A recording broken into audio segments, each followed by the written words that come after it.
Good evening, everybody, and thank you so much for joining us, taking your time this Thursday evening to join us in this webinar. My name is Oiza Adaba. I'm with Africa Related, a media and content development company in New York, as well as in Lagos, Nigeria. I'm very excited to be moderating this series of workshops hosted by Word of Life International here in New York. For the next 4 Thursdays, Word of Life has convened a series of Zoom-based webinars to address the health disparities experienced by the residents of the South Bronx in the context of systemic racism. And these solution-driven sessions will highlight the impact of racism on COVID-19, hospitalization, death, food security, food-related health problems, housing and other environmental justice and other issues. But today we're talking food and food insecurity, and I'm excited to have all of you join us. I'll be introducing our panels shortly. Before then, I'd like to introduce Word of Life, our hosts, through a video that will be playing for us soon.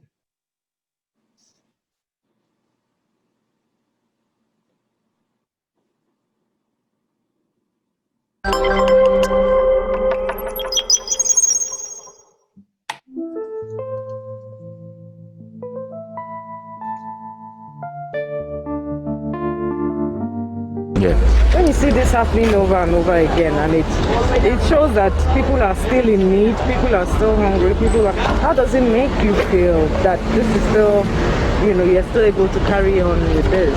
And do you get tired? Well, of course we get tired. We are human beings, and it takes a toll. That's why from time to time we try to rest as much as we can. But this is what we do every week. And we've been doing this since 2003.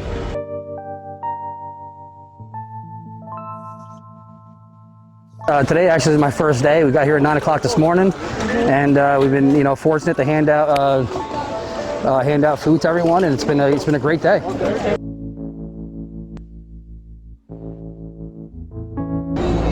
I like serving the community. I like giving. You get to know people, you get to talk to them, find out things that they're going through. They come to the pantry for food, but it's also, I believe, for interaction. For a lot of people, this is how they socialize, just to come out and meet and greet people. But as I said, as you get to know people, you talk to them, they'll tell you what they're going through. Sometimes they just need a shoulder, somebody to listen to them. They just need a compassionate, empathetic ear, not sympathetic, empathetic ear. So you've been doing this all your life? Yes, all my life. And I hope you intend to continue one way without or another. Without a doubt. Okay. It's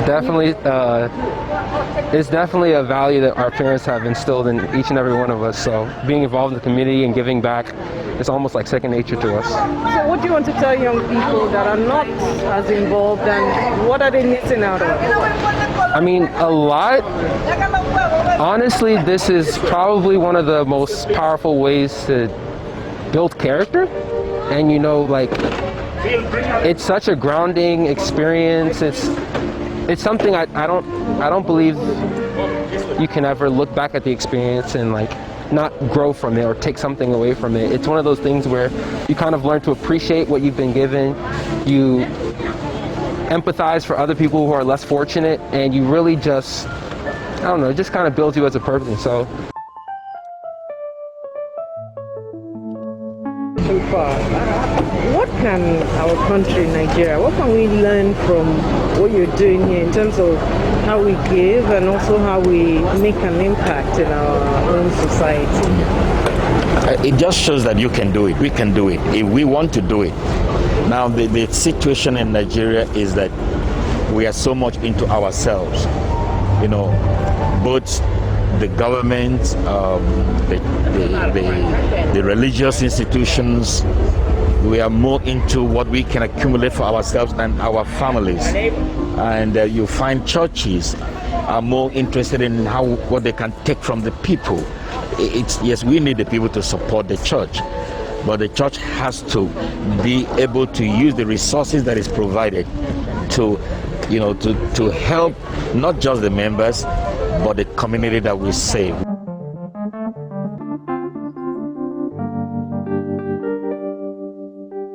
How was your experience so far? Good. Yeah? What have you learned? I mean, I have everything I need, and I guess so. It teaches us to be thankful, right? Yeah. So, are you tired? You've been working. I've seen you working all day. Are you Well, I'm not really tired. okay? What would you rather be doing on a Saturday afternoon? What would you normally be doing? Probably being in the pool, riding my bike. And I'm sure you miss that. But you're helping a lot of people. That must make you very happy. So thank you so much for volunteering for us in the Bronx today. Have you made new friends? Not quite. You will, in time. So are you going to keep volunteering? You think you'll volunteer for some time? Absolutely. Yeah. Good. But I got a party to go to, so Okay.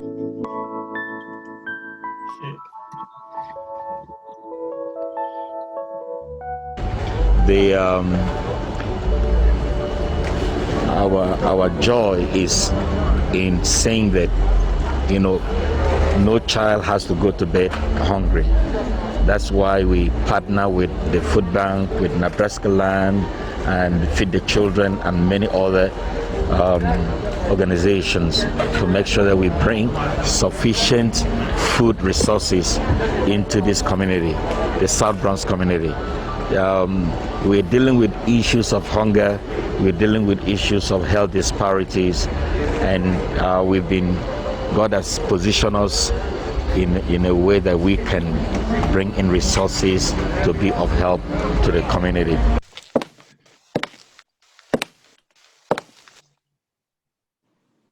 Great. Wonderful. It's amazing to see your work, Reverend John, and the Word of Life impact in the South Bronx. With that, I will introduce Professor Dennis Derrick. Professor Dennis Derrick is our special guest today, and I'm so happy and particularly excited to have you here with us, Professor Derrick. So you're welcome. I am going to do your introduction.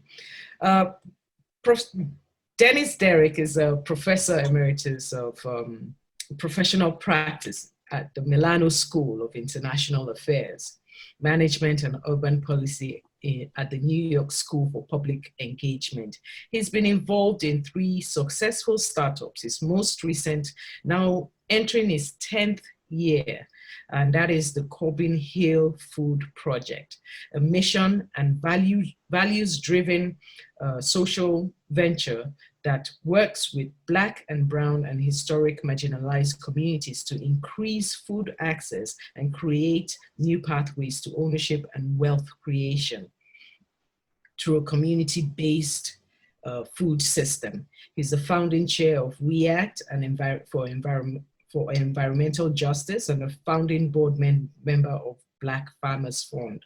The mission of the fund is to create a community-driven New York patent capital investment vehicle that creates access to capital and technical support for Black food system entrepreneurs. As part of Corbin Hill values, they are transferring its 95-acre farm to the community it serves. Since, according to Dr. Derrick, there can be no food justice without land justice. Dr. Derrick has received, Professor Derrick has received an array of awards and includes New York University Teaching Awards and LISG Big Apple Innovation Awards. He has a BSc in Mathematics from Manhattan College and an MSc and PhD in Education, Supervision and Administration from Fordham University. Ooh. Professor Derrick, you are most welcome. I'm excited to have you here today. Thank you, Oza, for coordinating all of this. And I also want to thank Reverend John for inviting me, and your wife, Reverend Felicia, and for Kelly Molson, who's insisted that you have to do this, Dennis. And I said, you never say no to Kelly, in case you don't know her. But it was something that I really wanted to do. As a matter of fact, when I got to learn about you and I realized that you were serving 8,000 individuals, I asked myself, how can you do so much with so little at a time in which they're asking us to do even more with less? And at that particular point, I decided that's just the work of God. It's a miracle. Indeed. And it's something that you have to sort of acknowledge. And I really want to acknowledge that piece. When I take a look at the topic in terms of, you're welcome. And I mean to say, I truly do mean that. It really moved me, because we all know what it's like to work with very little resources, and more the demand of our community is so much greater than what we have. The sum of the parts really, in most cases, very seldom equal the whole, but somehow or the other, we find a way of making that happen. And to that I say, kudos to you and to your entire community of supporters and givers. When I looked at the topic in terms of Doctor.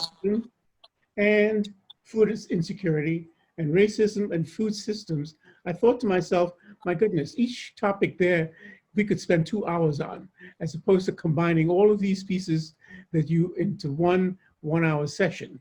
And so I decided I was not going to spend an enormous amount of time talking about the perfect storm that we all could have seen coming down the road. I just want to mention 3 of them, and I think they're really important. If you notice, we went from 1 million food insecure people at the time of COVID to 2 million within a week. And that's understandable. 2 million, I will say to you, and I will argue that those 2 million people existed even before COVID, when you take a look at all of the data that's there. I would also say to you that there are a number of things that really kind of gave us some indication of what the storm was going to be. There was a 10-year study that came out last year that showed that the 301 policies and programs implemented across the city did not, in terms of food-related policies and programs, did not change any of the measures around health throughout those 10-year period. So that essentially, it's a striking piece that people don't talk about, because it's in essence, what happens is that whether it were obesity or whether we were talking about heart diseases or diabetes, not one single needle turned positive during that 10-year period. And so everyone picks on the Browns as being number 62, but quite frankly, if you take a look at the record of all the areas and all of the census tracts or the zip codes that involve majority of people who are Black or Latinx living in them, you will find out the results are the same. Okay. Go ahead. Professor Derek, I'm going to have to step in for a little while, because we want to show something. We want to show something before you carry on with your presentation, so that our audience and everybody watching and can get a sense of what we're talking about. So if you can please play the Absolutely. Corbin Hill video slide.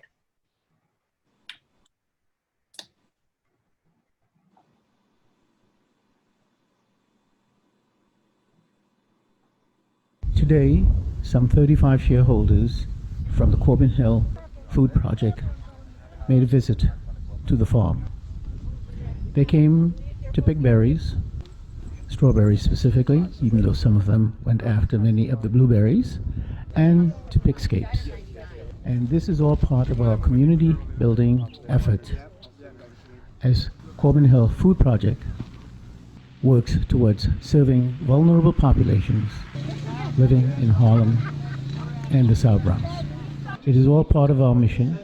We meet the needs and can make a broader impact on the health and well-being of children, families, and communities. This effort is part of the building of communities, as we see children and families form a community to spend the day at Corbin Hill Food Project. Beautiful.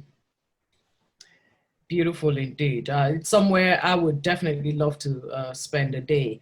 And with that, I would allow you to go into your presentation with your slides. Everything is on standby for you, Professor Derek. All right, let me just finish a couple of comments.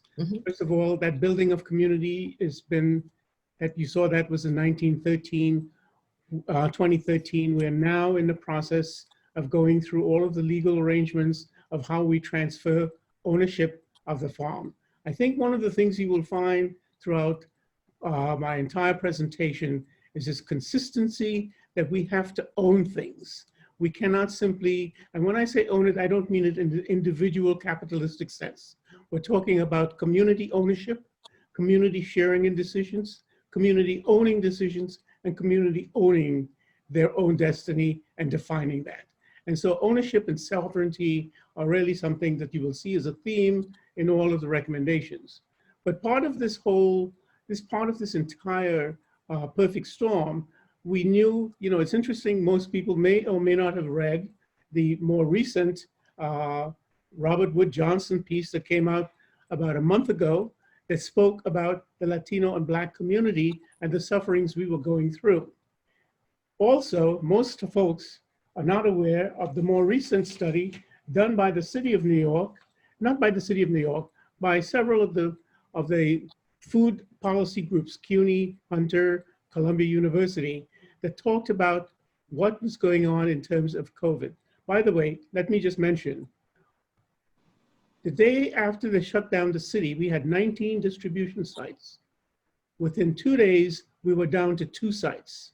There were 80% of the people that we served, we no longer had access to our sites because essentially we focused on hospitals, clinics, and schools, the 3 places that low-income folks in our communities spend the most time, or all of their time, the most time in terms of where the institutions that they go to in the community.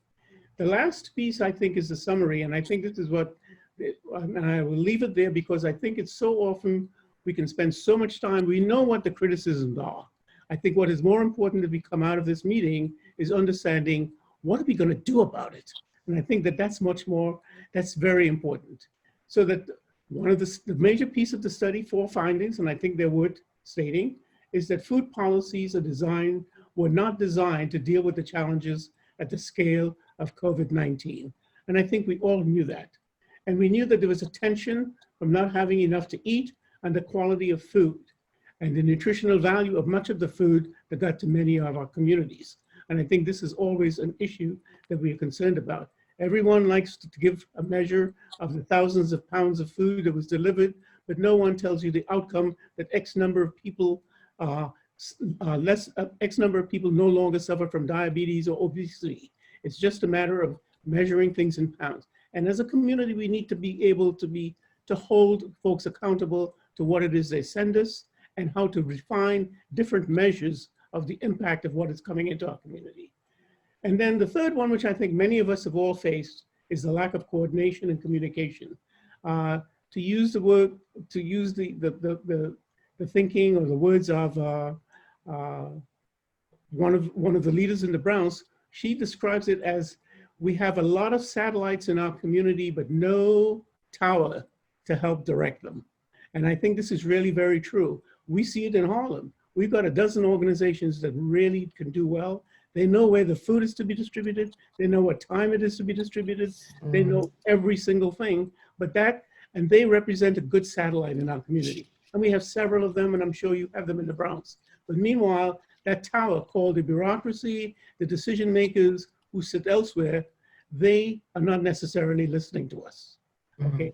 And then finally, one of the things that came out of that study is that the problem will worsen and special groups we classify as essential workers and children will suffer the most. And I think that's really kind of where we are. But enough of that. Let me speak rather to framing where we are, and this really helps us in terms of going forward. Can I have the next slide, please? Because much of what we're talking about is around food. And what we need to do is to see, many of you may not know some of the numbers that relate to food, but for instance, in 1920, we had something like, close to 925,000 farmers. By 2020, we were down to 35,000 nationwide of Black farmers. We also know that farmers in this country represent 1.4%, and in a population of Black folks being 13%. So many of the folks don't realize this. Everyone comes to me every week and says, don't you know a Black farmer? Well, it's not that easy. Next slide, please. Okay, the net income for farmers in New York State in 2000 is a negative $906 compared to white farmers, that's $42,000. And the average amount of land owned by Black farmers is 77 acres as opposed to the 200 plus for white farmers. But here's the more devastating piece when we talk about trying to take some ownership. Remember now, we're talking about $42 billion food industry in New York State. $42 billion. And what do we have? Of the 57,000 farmers in New York State, 139 are Black. And we can't even find 139 despite looking everywhere, because we know that the census numbers are incorrect. They claim in the county in which our farm exists that there's 7 of us. Well, believe me, there aren't 7 of us unless somebody multiplies my wife and myself and count our grandkids who are living in California, and then count our grandkids who are living in Washington, D.C., then they will probably get to 7, but they don't exist.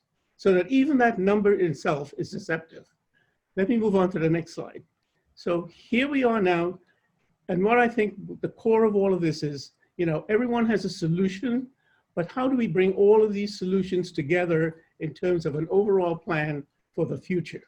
The first thing is, and I think this is important, not just because our group is a very heavily immigrant group, but it's a reality. We think that Black guest workers, migrant workers, undocumented farm workers to become business-owning producers in this state. There are so many who have come through and worked all of these years and have never had that opportunity. So that if at some particular point in time, we are truly thinking of how we can increase the number of Black farmers to share in this $42 billion economy, this is one place to start. Next slide. The second solution is we're asking $10 million for a Black Farmers Fund. And this is a nonprofit investment vehicle to provide startup capital to farms and food businesses in the Black community. We founded this group about 18 months ago, and we have a goal of some $20 million that we would like to raise. And what we're at this particular point, just having gotten our 501c3, have been able to raise in the last month and a half. We have been able to raise in the last 3 months, the last 6 months, at least $1.5 million towards that fund. As a matter of fact, we are now in a pilot program that most people do not realize. The biggest barrier to accessing capital are really the underwriting rules of banks. And if you can follow those underwriting rules, they're probably the most racist. So that what has happened is we have a group of 16 farmers and business people and folks involved in the food business who are actually designing and owning their own underwriting laws. All right, we're looking for $10 million from there. The next slide. Move on. Okay, land. Everyone talks about land and the loss of land in the Black community. And what we have to do is to begin to set aside land, because you can't grow anything unless you have land. Okay, you can't own anything unless you have land. In land lies what we could call community wealth. And we're not talking about land in the sense that individually owned. I think all of us are going to go back historically to think of it in terms of how it's collectively owned. We've always collectively kind of owned land, whether we lived in a third world country, in West Africa. I've seen it so often, whether we live in the Caribbean, whatever. It is not this kind of individualism that's so striking in terms of this economy, where 11% of the people own something like 80% of all land in this country. All right, next. The next solution is this whole idea.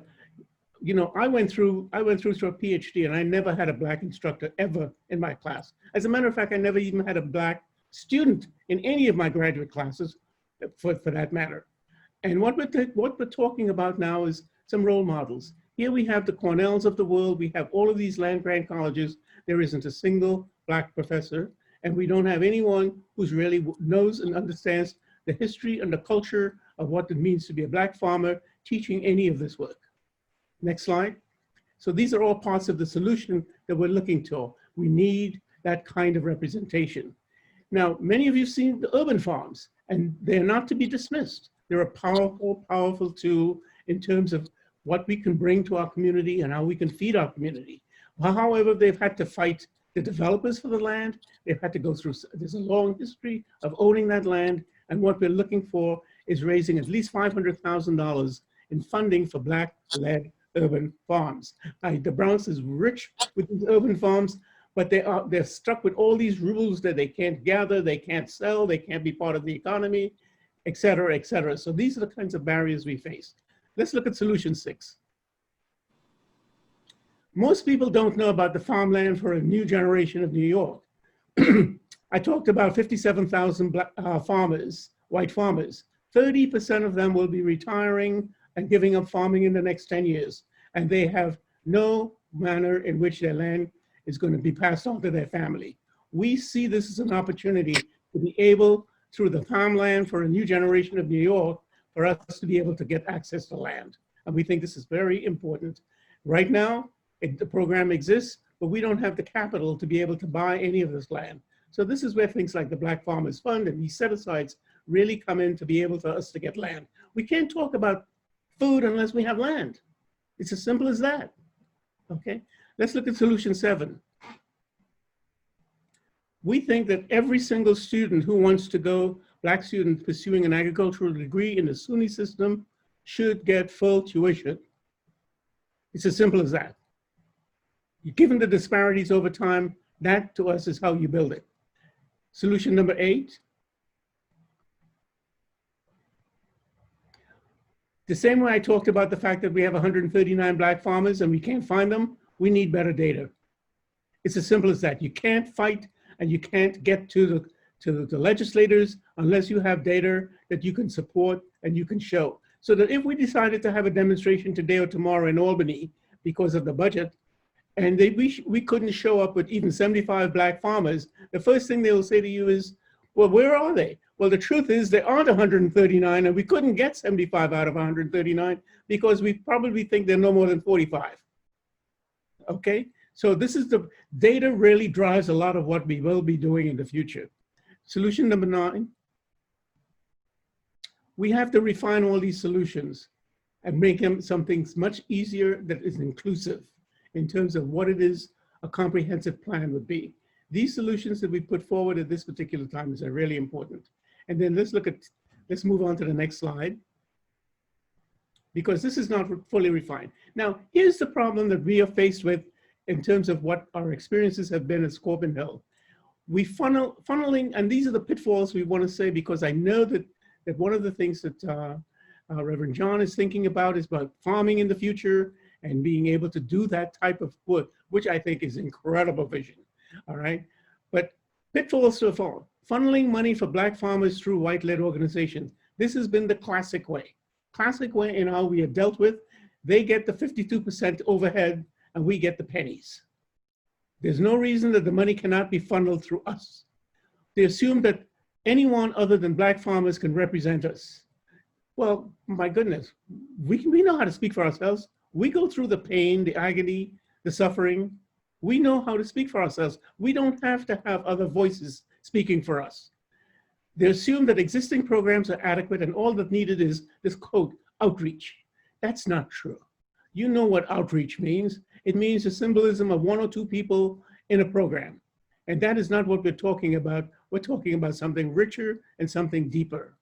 And then the other thing, the pitfall to avoid, and you will find this very much in the food arena, dividing our movement by organizing with individuals rather than as a collective. And we have to function as a collective. It is too easy for each and every one of us to be picked off. And there's this myth that goes around assuming that Black people are not interested in farming. Well, Farm School New York has over 300 graduates that have gone through a 2-year a 2-year certificate program. And Soul Fire Farm has some 10,000 people who come through there every year, with large numbers doing lots of work around farming. The issue is not about not interested in terms of the graduates we have. The issue is once you graduate, you have no access to land and to capital. You can't farm in midair. You have to have those things, okay?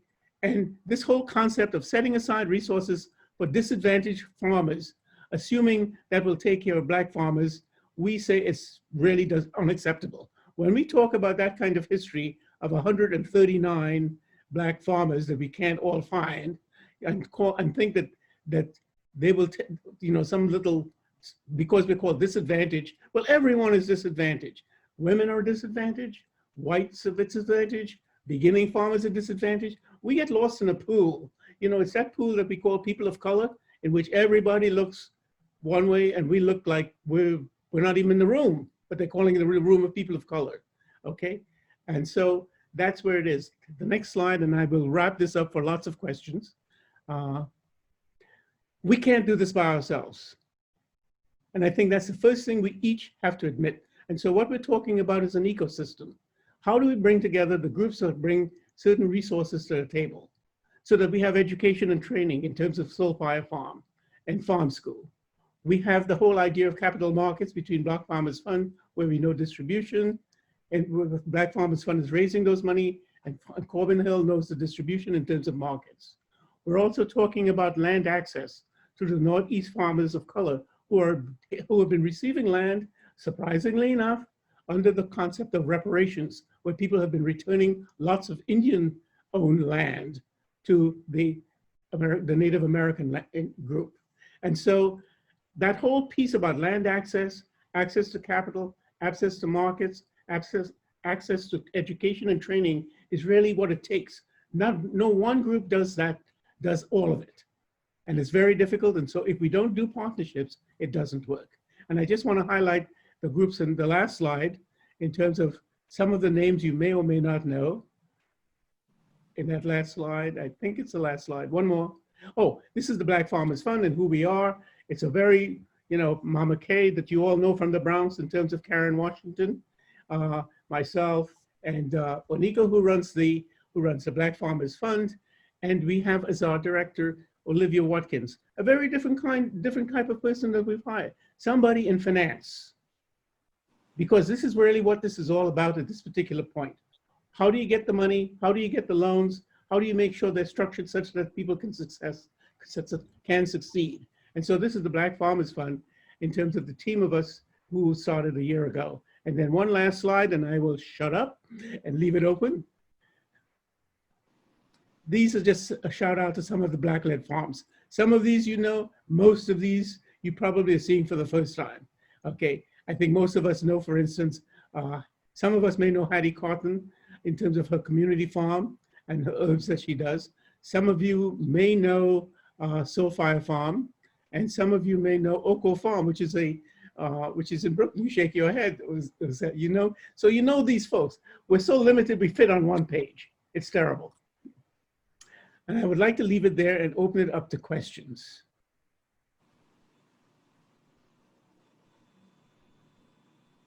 Thank you so much, Professor Derek. This has been so enlightening and shocking, to say the least. We have to find a solution, and that's why we're here. This is a solution-driven session. All of the issues that you have highlighted, I'm sure our audience, and I know there are questions that are coming in from our different audience members. So I'm going to hand it over to Rob. And Rob is it Rob or Kelly? I'm not sure who is going to take the questions now, but we will open up the floor for questions now. But while we're waiting on that, what pushes you, Professor Derek, to keep at this. I'm sure you've had some very discouraging experiences and that could have allowed you stop, but you have kept at it for this long. So therefore, I'm sure you're still hopeful that, your vision for Cobble Hill and all your other projects will come through. Well, it's interesting. I'm hoping it all comes through, but I think in terms of the whole concept of Ashe, in terms of what we build upon what we leave behind that others can build upon. And I think that I'm building upon, the works of many Black folks who have been involved in this movement over time. And so what really strikes one is the fact that there's a whole vocabulary that keeps us out of this world, out of this economic world. So that, for instance, we never hear the word community wealth building. We never hear, we talk about a CSA as opposed to a farm share, the distinction being that a CSA, you own a part of the produce, whereas we're thinking, you have to think, you don't want to just own a part of the produce. You want to be able to own the farm. Indeed. And so these are the kinds of visions. We want to talk about becoming economic citizens. I mean, say we are just consumers within the food world. I mean, saying that's how we are thought of and how we're thinking. And so I'm excited about the whole reframing, and I'm excited about the fact that we have a window in which lots of folks are now thinking slightly differently about food. And I don't think most people think about food as a $42 billion industry in this state. And I don't think when people say to me, why don't you find me a farmer? It's not going to happen overnight. We have to think and plan and approach this in a very systematic way. And I'm excited by that. Okay. And that's why I'm actually doing this work. Great. The questions are coming in, but I think Reverend John, did you want to say something before we go into the Q&A with Professor Derek? Just to give a sense of your experience with, in light of what he has presented. Yes, Dr. Derek, thank you very much. I really want to say that your presentation has been very enlightening. My wife and I and our congregation, we've been involved in addressing food insecurity in the South Bronx for quite a long time.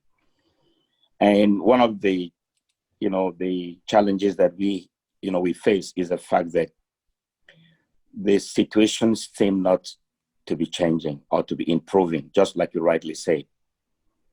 Our people are being squeezed every day. The resources are limited.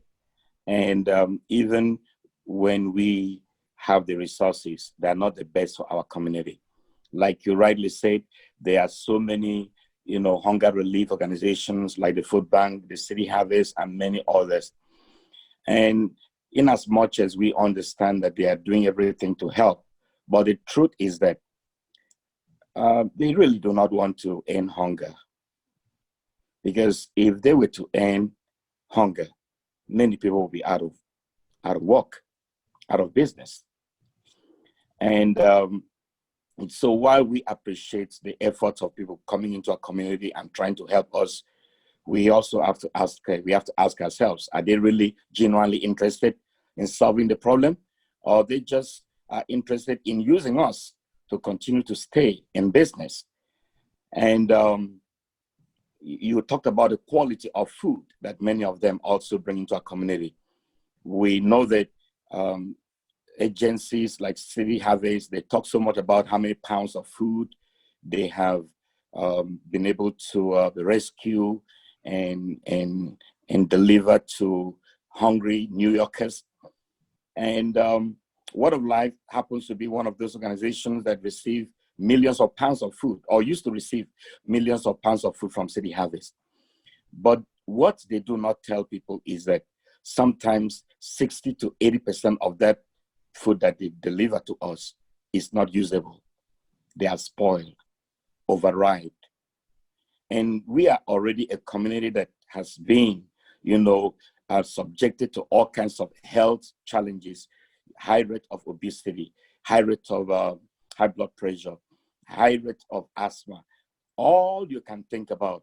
And yet they are feeding us with food that are killing us. The corporations that give them the food, they wait until the food are nearly spoiled before they send. And when they send this food, they're sending them in pallets. And we don't have the choice of going through the pallets to know if the foods are good. We receive the foods, and when they are gone, we realize that 60 to 80% of the food is bad. And whatever could be gleaned is not even healthy to give, to feed our people. And these are some of the challenges that we face. Right. And many of us that are at the forefront of, servicing the local communities, we don't have the apparatus, we don't have the resources to go out and contest with big organizations like City Harvest, like Food Bank, and all of them that have, they have the resources to hire the whole floor of grant writers and researchers who are able to fundraise for them, raise money and all that. And so we are left at the local level, not having the resources. And even when you go out to look for resources, you meet all these elephants in the room, and nobody is interested in investing in the local community because the local organizations will not give the corporations the platform, the media platform that they need. So there has been so much disparities, and the truth is that we cannot resign to defeat. That's why Word of Life, we keep doing what we are doing. And by the grace of God, we have continued to, to be there for the community. And it is one reason why we are having this series, because we want to know what we can do. How do we break this cycle of poverty? How do we break this cycle of food desert? Why should the South Bronx be a food desert? We have the largest produce market in the Northeast, Hunts Point Market. The food comes in and goes out. People in the South Bronx cannot afford to eat. They are building all these new modern structures, but the people in my community cannot afford to live in them. And unfortunately, our elected officials, knowingly or unknowingly, accelerate the disparities and the inequalities that we see in the community. And the people are voiceless, the people are powerless. They don't know what to do. They can't speak for themselves, they can't fight for themselves. So it's been a challenge. But like I said, we are hoping that this kind of forum will show us the way forward. What can we do? How can we implement urban farming in a place like the South Bronx? Or do we need land upstate to go and plant so that we can bring the food back into the community? Who do we need to link up with? So thank you, Professor Derek. We appreciate finding the time to come share with us, and we are looking forward to moments that we can work with you and learn more from you, because like you rightly said, we are trying to lay a foundation, and we want our children to know that it's possible for them to grow the food they eat. It's possible for them to eat healthy. It's possible for us to have a voice in our community. Thank you very much. Thank you, Thank you. Reverend John. Professor Derek, if I let you respond to Reverend John, we will not be able to take questions within this 1 hour time limit, but very well put and very well said, Reverend John. And I know that Professor Derek does appreciate and understands, these challenges that you have mentioned as experienced in the South Bronx. I'm going to go straight to questions now, and we have a few here. First is from Deborah Chisaid. There are Black-led farming organizations in New York City farmers market. Do they have any online presence selling produce and products? I think there's only one Black owner of what we would call farmers markets. Okay. That's owned and run by someone Black. And does she have an online? I really don't know at this particular point. Okay. Really don't. All right. Another question is from Joseph Ellis. He's asking, are there any major supermarket chains that carry produce for these Black farmers? No. You see, you make an assumption in that question. And the assumption is, in terms of purchasing power for many of these supermarkets, those decisions are made on a regional level. Okay?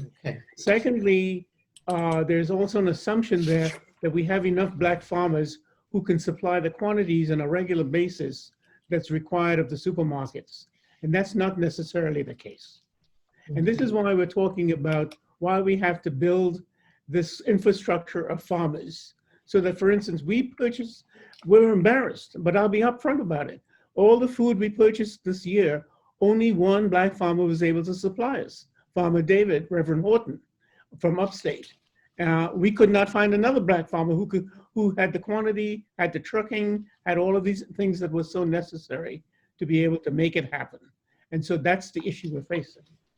If we got to such a situation, my suspicion is the supermarkets would respond. Okay. I'm going to move it to our partners and friends at the Interfaith Public Health, Robert and Kelly.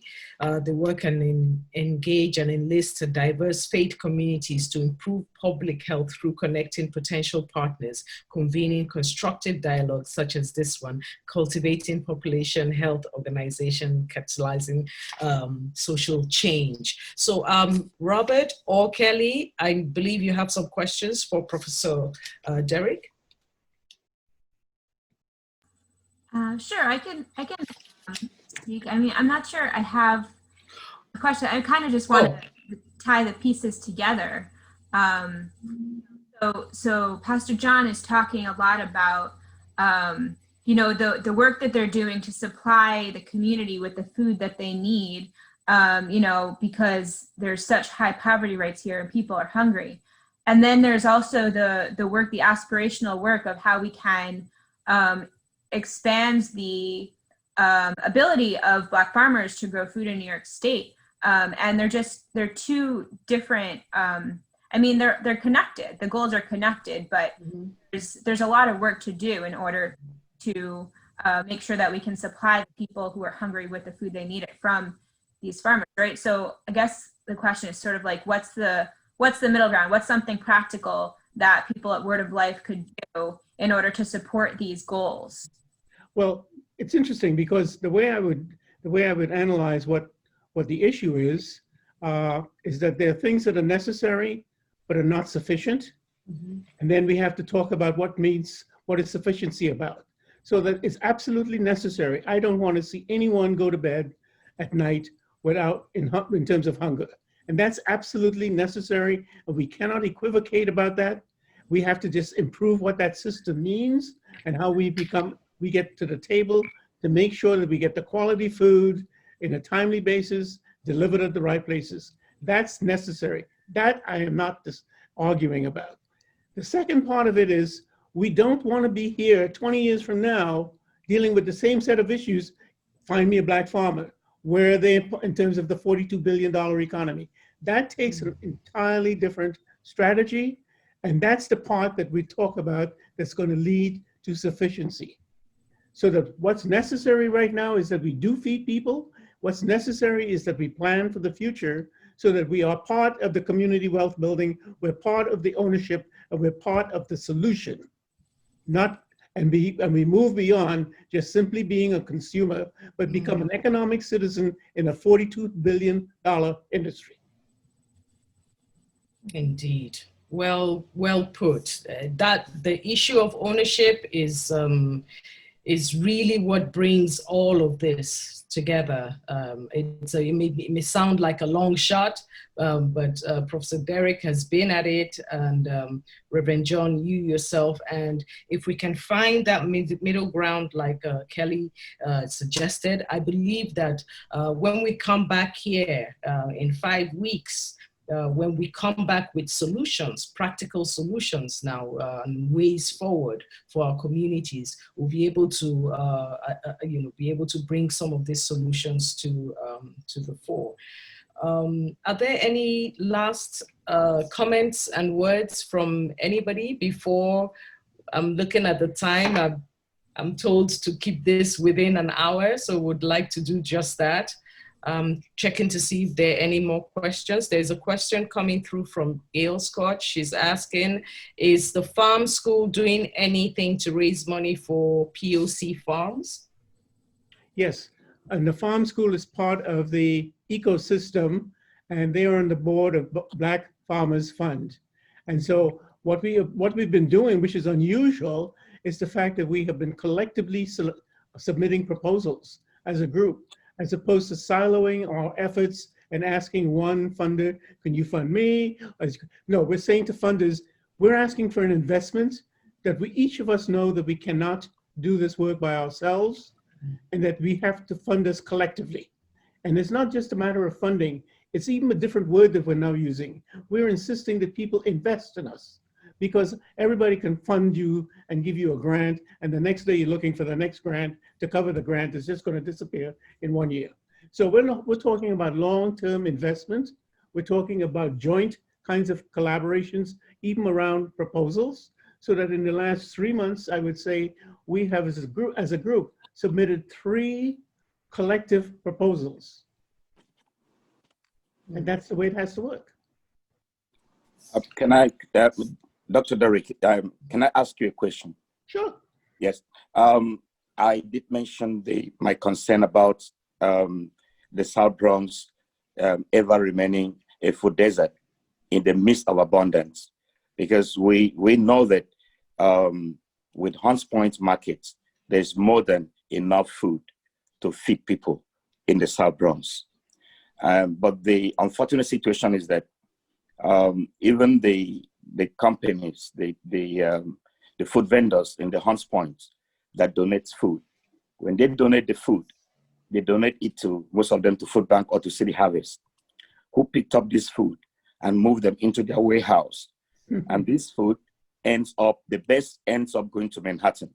The best of the food will end up in Manhattan or in Brooklyn or in Queens or in Staten Island. I'm not saying that they should not send this food to those places, but we all know that the South Bronx is where we have the major hunger crisis. How do we in the South Bronx develop the structure, the capacity to have access to the food that comes into the Hunts Point market? Because in the Hunts Point market, we also have a crisis of environmental pollution. The trucking companies, they pollute the air. That's why we have high rate of asthma. I know. So they are using our resources. They are using everything. They are making us sick. And the food they donate, the best of that food goes to Manhattan, goes to Brooklyn, goes to Queens, goes to Staten Island. The poor in the South Bronx end up with food that is not even good enough to feed animals.